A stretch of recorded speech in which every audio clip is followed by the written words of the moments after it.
Dr. Hymans is an Associate Professor of International Relations from the University of Southern California with a PhD in government from Harvard University. He's written 2 award-winning books on nuclear weapons proliferation. His first was titled The Psychology of Nuclear Proliferation, Identity, Emotions, and Foreign Policy. And his most recent book, which you see the cover there, is Achieving Nuclear Ambitions, Scientists, Politicians, and Proliferation. His talk today is based on this most recent book. I told him at lunch I like the title of his talk. It's called Botching the Bomb. Gives you an idea of the content. And we'll explore the relationship between politicians and their scientific and technical workforce, the impact those relationships have on technical progress of weapons programs. He further shows that the state of workforce autonomy and spirit of professionalism directly impacts programmatic success, particularly in highly technical endeavors. Dr. Hymans' work combines theoretical analysis, in-depth historical case studies, and analyses of current-day proliferant states. So the format will be a typical one today. He'll speak for about 45 minutes or so, and then we'll open up the questions and answers. So please join me in welcoming Dr. Jacques Hymans.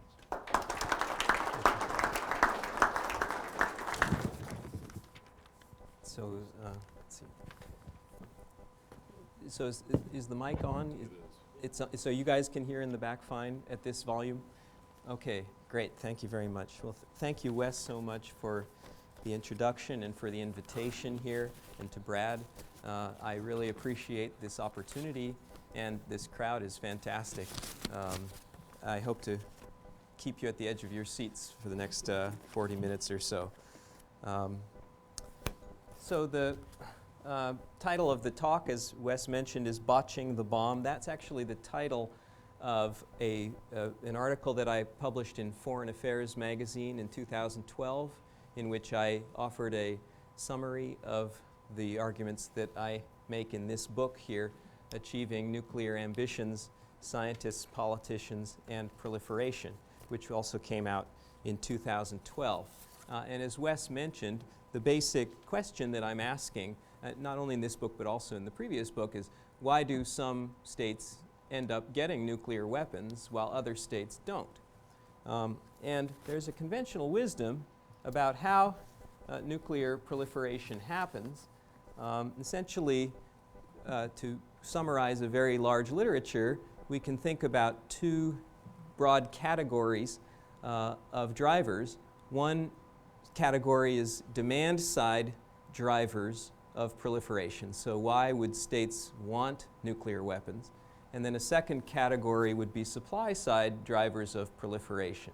On the demand side, we have a lot of arguments in the literature about the relative importance of the perception of international security threats versus the desire of certain countries or regimes or individual leaders for a higher ranking in the international pecking order or for prestige. And also we have arguments about the importance of domestic political motivations, a leader wanting to prove the competence of his state to his people or to impress his people with his ability to produce some outcome that may be driving the nuclear ambitions of a given leader. But all of these different arguments boil down to a very simple but I think good point to keep in mind, which is that nuclear weapons don't grow on trees, that they don't happen, with a couple exceptions when the Soviet Union broke up, but they don't happen unless there's a strong top-down political will to make them happen. And this is an important point to keep in mind. But most of this talk is going to focus on the supply side element. And when it comes to the supply side, generally what we think about is, does the state have the requisite money and hardware and basic resources to make a good go of building the bomb? And there's a lot of disquiet in the international community nowadays because there's a sense that this supply side aspect of proliferation used to be very hard for most states to get on top of. It used to be a very select group of states that could even plausibly think about trying to get nuclear weapons. But over time, with the generalization of nuclear technology, with globalization that may allow states to be able to procure all sorts of very specialized nuclear technologies and materials that might have previously been outside of their grasp, that the technical barriers to entry into the nuclear weapons state club may be dramatically declining. May have been dramatically declining for some time now. And as a kind of indicator of the nature of this argument, I have this quote here from former CIA Director George Tenet from his memoir, in which he writes, "In the current marketplace, if you have $100 million, you can be your own nuclear power." So the idea here is, it's actually, he doesn't even mention hardware, right? It's just a matter of money, and it's actually not even all that much money. So this is kind of the conventional way that people think about proliferation, and I'll emphasize this again, but I don't actually have any fundamental disagreement with the importance of either of these points. But the question that I want to ask is, do these two categories fully account for the historical patterns that we see of proliferation and non-proliferation around the world? And I don't think that they do, and so now let me show you why. This chart represents what political scientists have more or less come to an agreement on as the complete list of states that have made what we would call dedicated nuclear weapons projects. So not just hedging or thinking about maybe I might use this reactor eventually in to extract plutonium or something, but actually a top-down political decision. We think we are going to get the bomb, and we're going to dedicate resources and people to make that happen. So according to that standard of what a nuclear weapons project is, political scientists have identified 17 countries over the whole history of the nuclear age that qualify. And they're arrayed here according to the date of the start of that program, the nuclear weapons project, not necessarily the nuclear program, although in a lot of cases the nuclear program and nuclear weapons project both start at the same time. So the first one here is the US, and then the latest to start would have been, Syria in 2001. And we can argue about the inclusion of this or that case, or the exclusion. We can argue about the dates. But the basic argument that I'm going to make based on this chart, I think, is pretty robust to this or that list that we might come up with. The black bars here represent the number of years that it took successful nuclear weapons projects to arrive at their big first success, generally defined as the first nuclear test. In a couple cases in Israel and Pakistan, there's a strong belief that they may have had operational nuclear weapons before, at least in the case of Pakistan, they tested. So then the number there is based on the date that we assume that the operational weapons were in their arsenal, rather than waiting for them to test, and certainly also in the case of Israel. But anyway, that's the black bars. The white bars are the number of years that it took failed nuclear weapons projects to labor on before they gave up. And giving up might have taken different forms in different places. In some cases, the regime collapses. In other cases, they were bombed out of existence. In other cases, they made a strategic decision that they weren't going to pursue nuclear weapons anymore, and so forth. And then I have a striped bar in the case of Iran, because there's a lot of controversy over whether, well, there's some controversy, at least until I think the IAEA report finally puts that to rest, over whether they even were pursuing it. But I've always argued that they were a case of nuclear weapons pursuit. But then there's some questions about the dates and so forth. Anyway, and whether they've stopped now even. And anyway, that's a striped bar. So anyway, so in terms of the demand side, what I'm trying to do is to hold constant the demand side. It's very hard to do that. But essentially what I'm trying to do is to get away from the cases where we don't think that they are actually pursuing nuclear weapons, because in that case the number of years to the bomb doesn't make so much sense. Just look at cases where there's a pretty broad agreement in the literature that these countries really did want to get nuclear weapons. And how long did it take, and did they end up with them or not?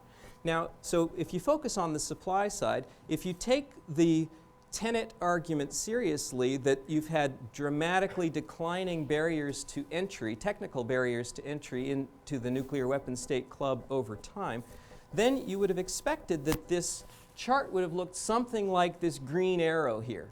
So that in the beginning of the nuclear age, it was hard to build nuclear weapons, so it should have taken states a long time to succeed, and there should have been a high failure rate. Whereas in the more recent period, it's easier to build nuclear weapons, so it should have taken states less time to succeed, and there should have been a lower failure rate. But what you can see very clearly from the chart is that the trend is in the opposite direction. In the early period of the nuclear age, it doesn't take states very long to get the bomb, and all of the early states succeed, whereas as time goes on, since 1970, the majority of nuclear weapons projects have failed, and even the successes have tended to need a very long time. And if Iran, suddenly were to rip the mask off and say, aha, we've just done nuclear weapons, actually that wouldn't change this story at all, because Iran's program has been laboring for so many years already. So what's explaining this? I'm not arguing against the notion that the technical barriers have been coming down, but there's got to be some other reason that leads us to find these historical patterns. Now, if you look at the chart, I mentioned the year 1970. It does appear that 1970 appears to be a kind of turning point in the history here, where everybody that started before 1970 succeeded, and most of them succeeded quite rapidly, whereas after 1970 there was a lot of failure and the successes were slow. There is something that happened in 1970, which is the entry into force of the NPT. So is it the case that the NPT basically was the silver bullet that killed proliferation? I think there is something to that, but we can't take this too far, because if you look at the history of the NPT and the broader non-proliferation regime, really in the 70s it was a piece of paper. And there weren't even that many countries that had signed that piece of paper.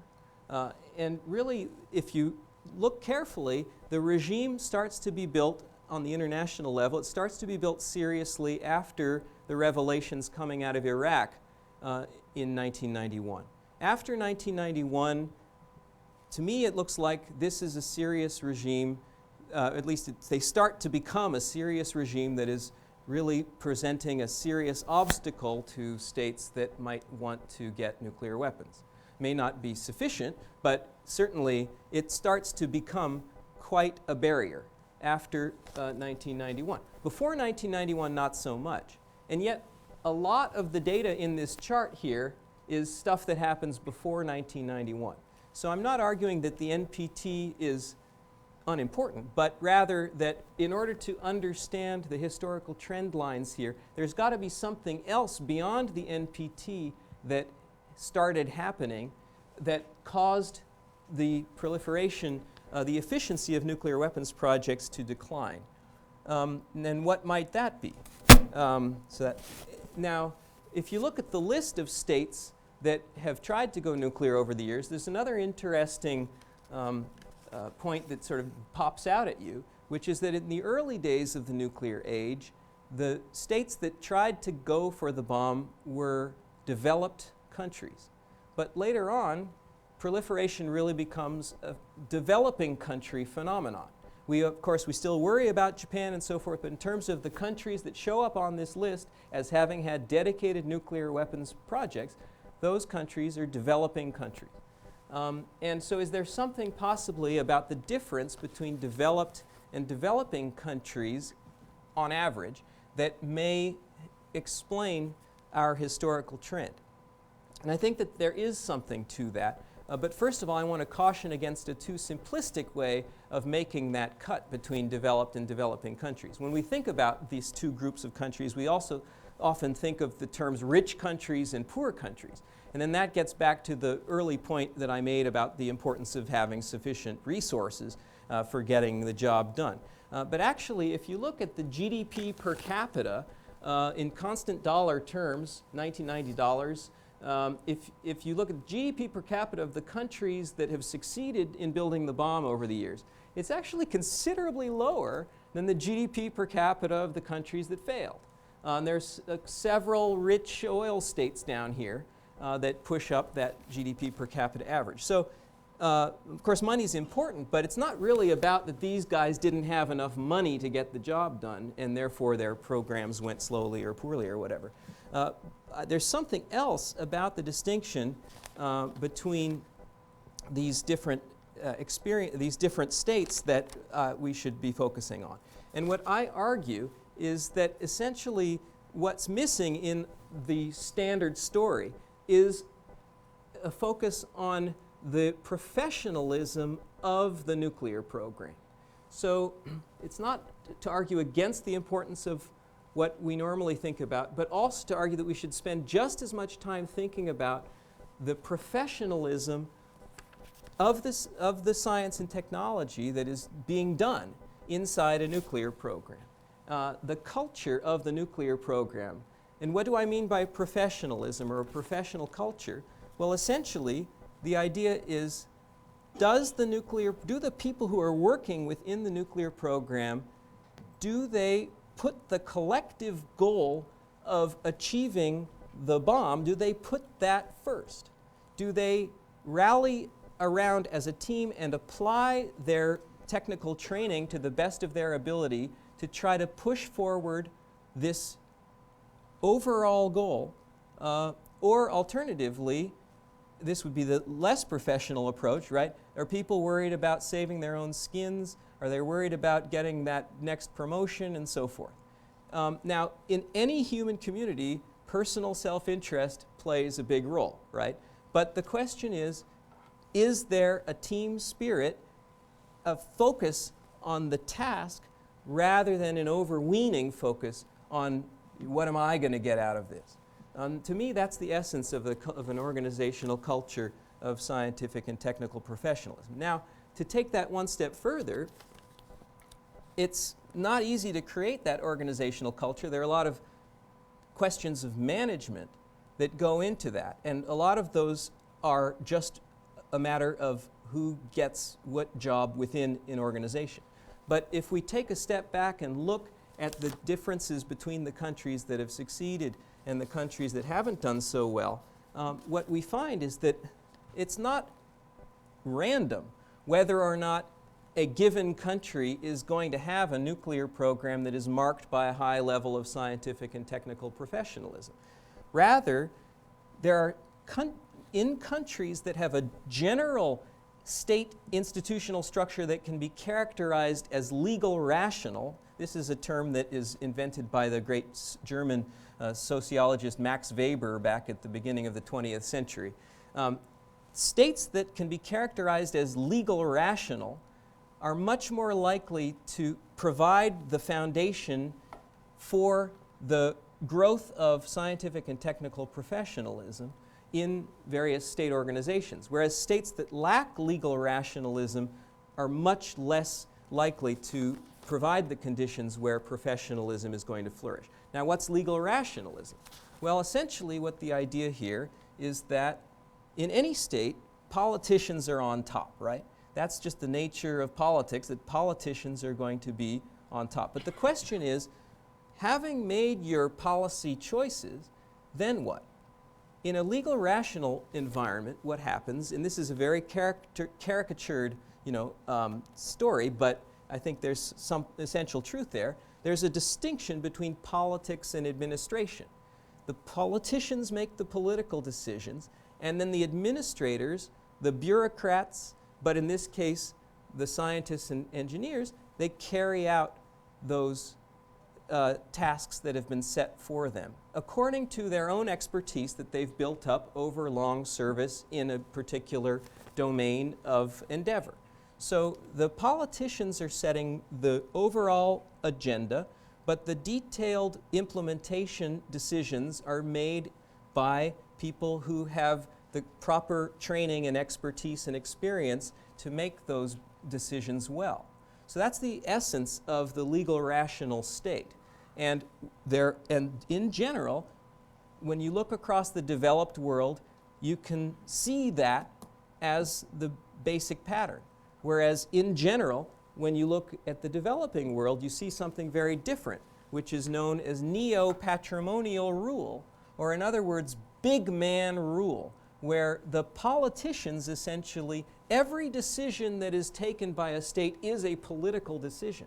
And politicians are making decisions really down to the micro level of who's going to get what position where in the middle of the bureaucracy, and whether those decisions are taken because of political criteria, ideological criteria, nepotism, corruption, what have you.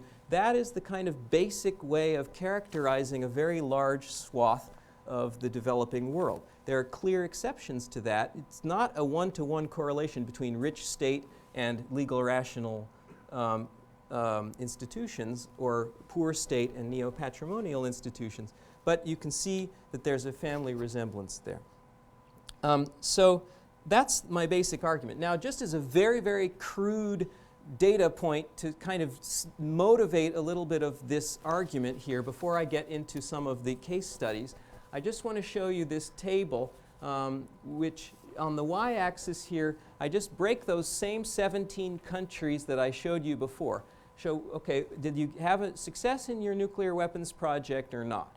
And then on the x-axis, the question is, has this country produced a Nobel Prize winner in the sciences?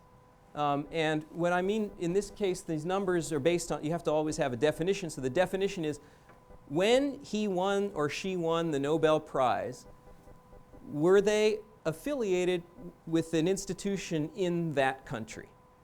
And so based on that definition, you have 7 countries that have had both nuclear success and Nobel success.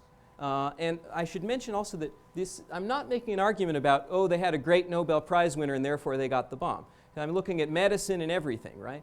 The point is, do they have an institutional structure that allows for the construction of professional scientific organizations that would allow people to end up arriving at the pinnacle and winning a Nobel Prize or making the bomb? So out of the 10 nuclear success stories, we have 7 that have had also Nobel success. We have 3 that have not had Nobel success, although actually if you change the definition slightly and you look at where did they grow up, South Africa and Pakistan actually move over here, and it's 9-1.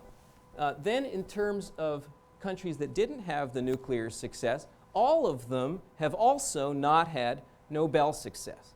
So this just don't feel like I'm trying to convince you that I'm right because I'm showing this very crude data, but it's a little bit of a kind of an hors d'oeuvre, if you want, to try to get you feeling that maybe there's a good meal to come.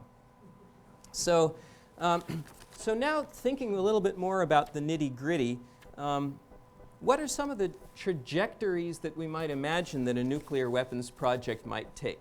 So here I have the number of years on the x-axis and then the tribute to Benjamin Netanyahu, the cartoon bomb as it's being constructed on the y-axis. So very simply, you might think, well, okay, you start out and you put one foot in front of the other and you work your way up and eventually you have the bomb.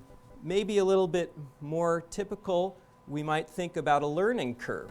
So you start out and you have some troubles at the beginning when you figure out how the system is going to work, and then eventually you accelerate on your pathway toward the bomb as you get the hang of it. So those would be kind of ways that we often think about how nuclear weapons projects are likely to run. But there are also other trajectories that you can imagine a nuclear weapons project might take. You might start out, make some progress, and then hit a ceiling and find that further progress becomes ever more difficult. Or you might start out and make some progress and then actually, because maybe you made some wrong choices here, even though you're still working as hard as ever, actually the harder you work, you have depreciation, and the farther away you end up from your ultimate objective. And then there's another possibility too, which is that you work for a while and you think that you're making progress, and then you wake up one morning and you realize it's all an illusion. You actually have nothing at all. And what I want to argue is that in states with weak institutions that therefore have low levels of scientific and technical professionalism in their nuclear organizations, I want to argue that these pathways are very likely, and that this pathway is very unlikely.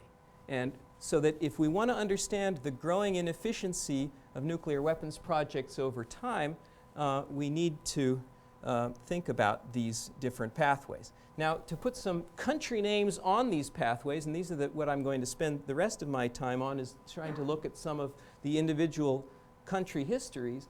Iraq, I'm going to characterize as a country that made some progress and then basically plateaued in the 1980s and made very little progress after around 1987. Yugoslavia had a nuclear weapons project that was so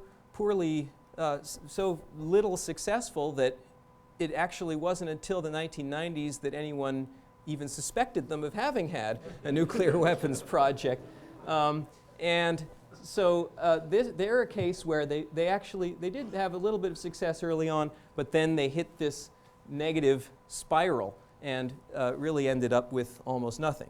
And then the last case that I'll look at in these failure cases is Argentina way back in the 1940s and 1950s, which actually had a project that disintegrated under their feet from one day to the next.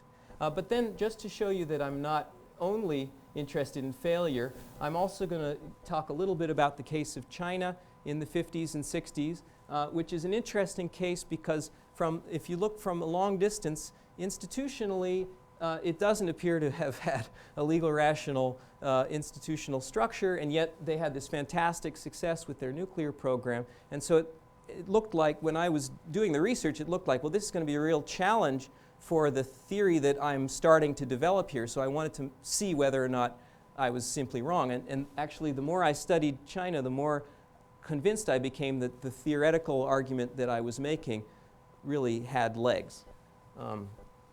So looking at Iraq, first of all, I think Iraq is kind of the prototypical case of a poorly institutionalized developing state that therefore develops a quite poorly professionalized nuclear program.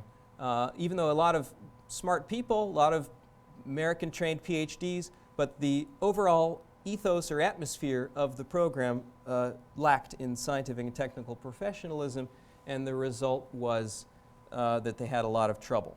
And the problem actually really started to gel in 1987. Saddam Hussein was a problem all along, but 1981 the program starts, the nuclear weapons project starts as a result of the Israeli bombing of the nuclear reactor. Before that, they have some work that's going on that might have been relevant to nuclear weapons, but the actual nuclear weapons project starts in 81. And between 81 and 87, actually Saddam more or less left the scientists alone. He wasn't too much of a hands-on manager, although there were, 3 different secret police agencies that were checking up on the scientists, and it was always not that much fun to be in Saddam's Iraq.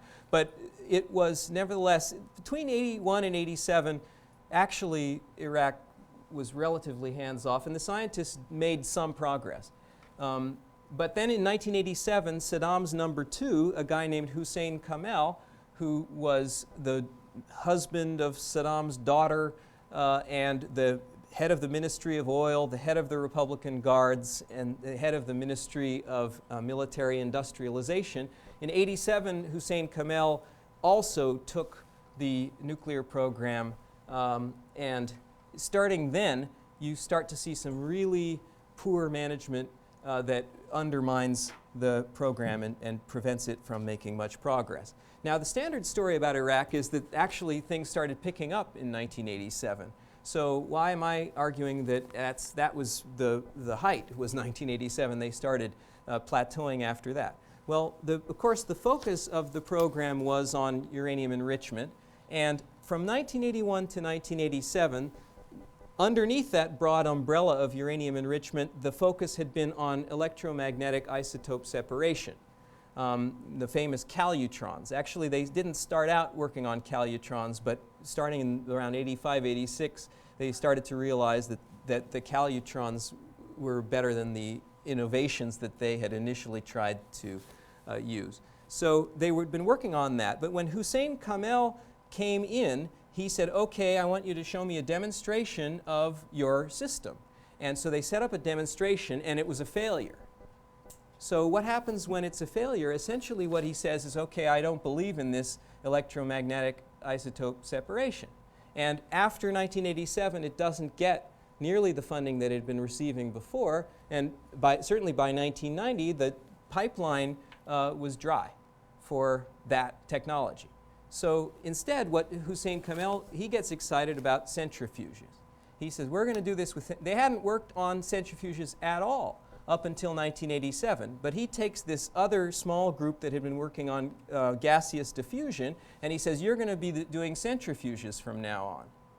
So they have to learn how to do centrifuges, but they don't have any experience, so they go to the library in the Iraqi Atomic Energy Commission, and they find an old book that describes something called a beams-type centrifuge, which is a centrifuge from the 30s, and which is apparently totally inappropriate for uranium enrichment.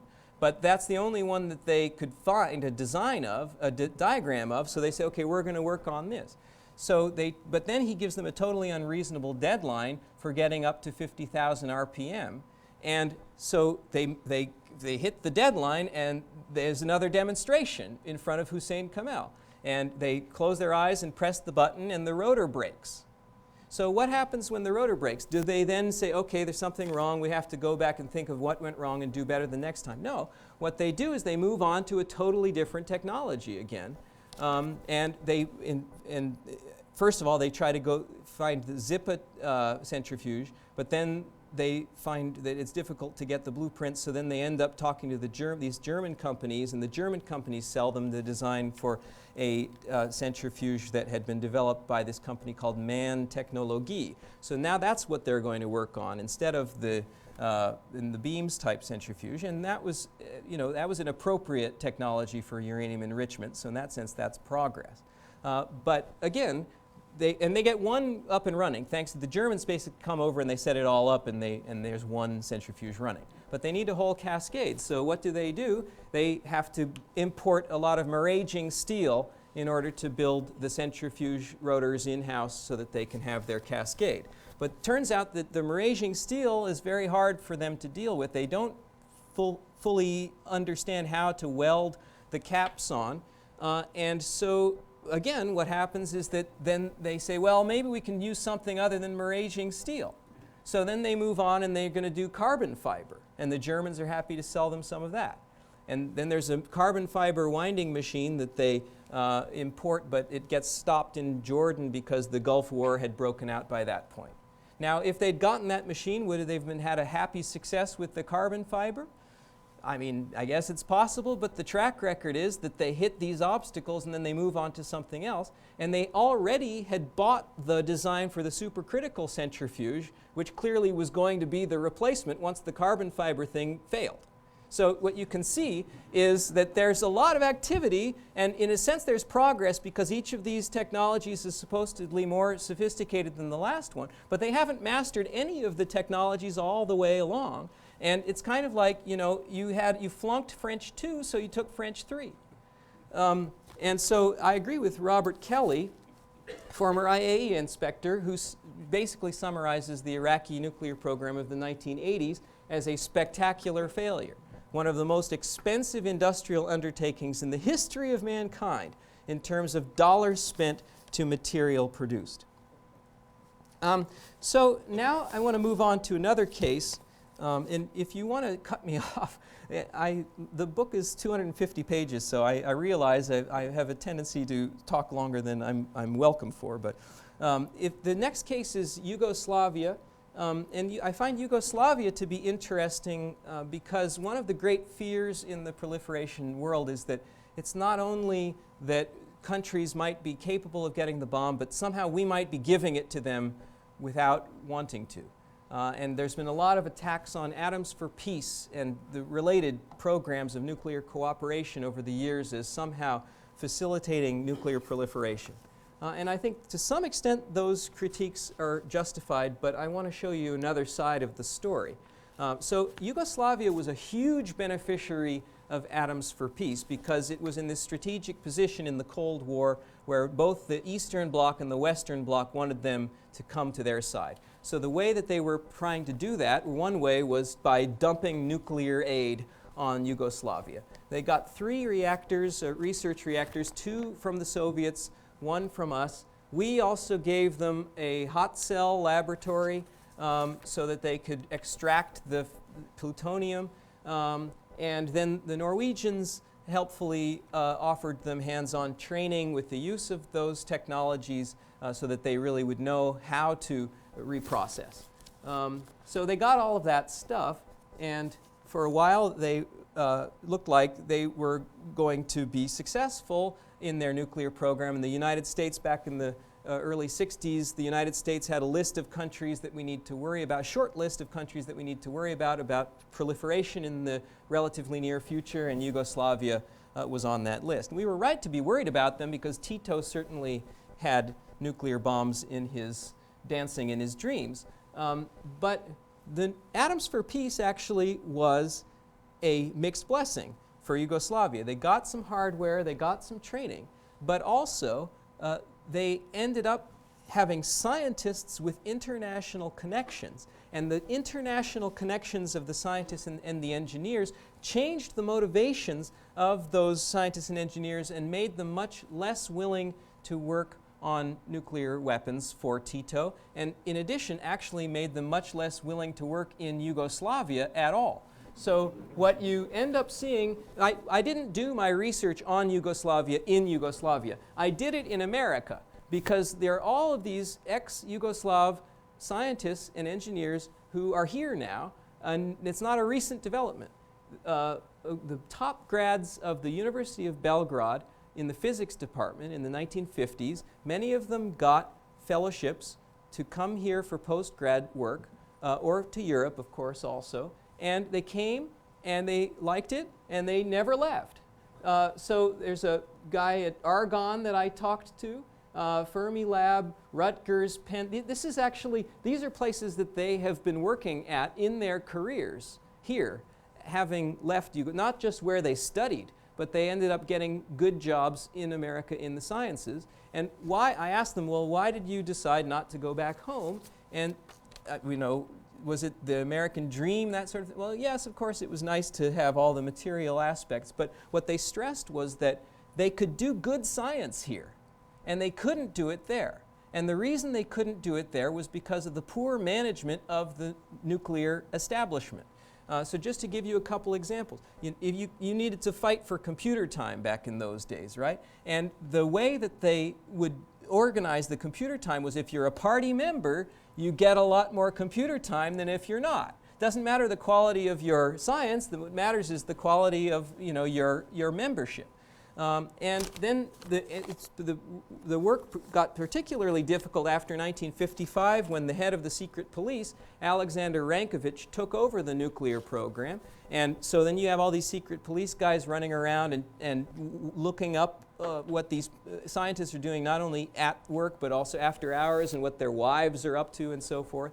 And Rankovich also had political agendas that he was using the nuclear program to push forward. So, of course, one of the essential aspects of a nuclear program, particularly if you want to build bombs, is to have your own uranium.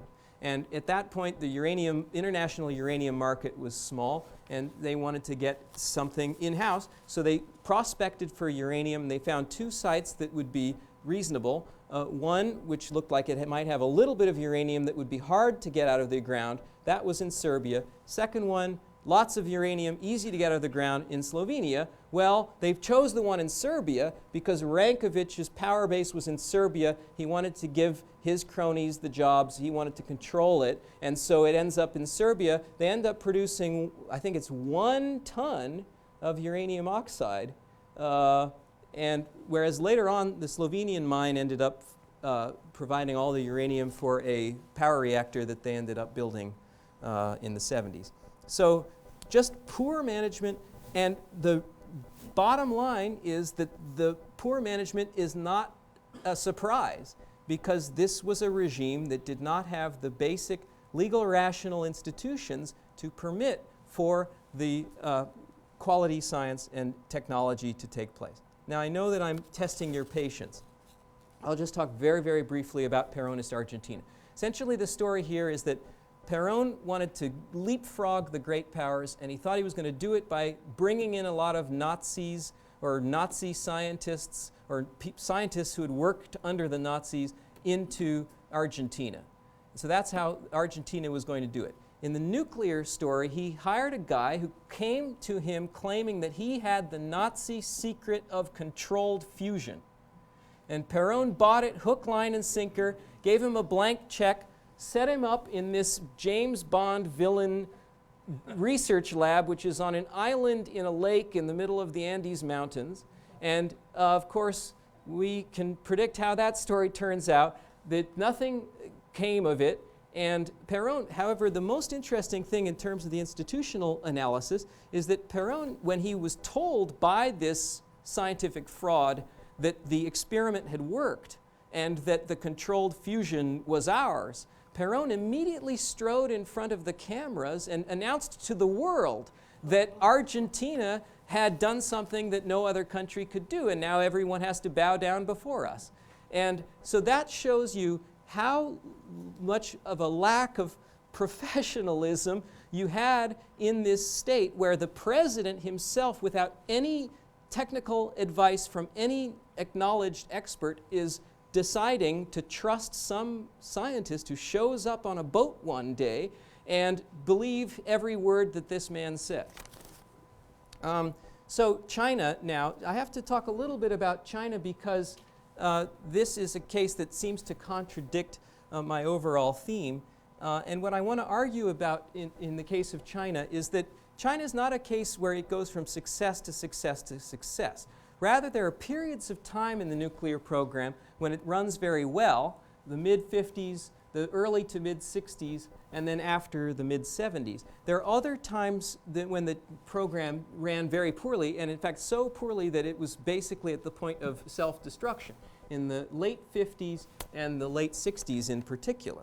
And this is at the time of the Great Leap Forward and the Cultural Revolution, when really in this period they practically were unable to build the uranium enrichment plant at Lanzhou. They had 290 serious accidents at the plant during the construction. And then later on during the Great Leap Forward, it was just a total chaos.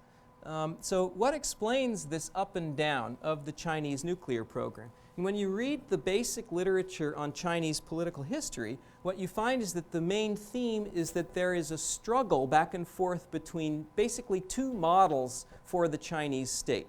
One model is the Soviet bureaucratic communist model, which is certainly not the ideal that we all hold in our minds of what a state should look like, but actually it is, according to the standard literature, on the side of a kind of legal rational state with a bureaucracy that operates according to certain patterns and that's relatively stable and predictable. So that's one model that the Chinese had, that a lot of people in the Chinese Communist Party were following. And then there's another model, which is the Mao Zedong as personal dictator and decision maker of everything model. Right? So in one model, Mao, he's always the top leader, but in one model, Mao is kind of like Khrushchev. In the other model, Mao is kind of like Saddam Hussein. And in the periods of time when the bureaucratic communism forces were strong, those are the periods of time when the nuclear program ran well. Whereas in the periods of time when Mao was able to do whatever he wanted, those are the periods of time when the nuclear program ran poorly. And there's a direct relationship there, because one of Mao's pet projects was his idea that expertise was worth nothing. Revolutionary fervor was worth everything. And so when he had his way during the Great Leap Forward and the Cultural Revolution, he made direct encouragements to low-level staff members in the nuclear programs to try out their own ideas of how to build the bomb, essentially, not to listen to those people with PhDs and so forth who had been hired, because those people are somewhat suspect. They believe in Einstein and so forth, whereas a true communist should not believe in Einstein. They actually had an anti-Einstein campaign in 1957. So where you have Mao really able to do what he wants, that's when the Chinese program suffers. When you have Mao constrained, even to some extent constrained, the Chinese program works very well. So I know I've tried your patience, but just to summarize, my main point is that if you look over time, it's a big empirical, historical puzzle. Why have nuclear weapons projects fared poorly more and more over time? And my argument is basically, the first level is that you need to have an organizational culture of scientific and technical professionalism, and then more fundamentally than that, organizational culture of scientific and technical professionalism is supported by a broader state context of legal rationalism.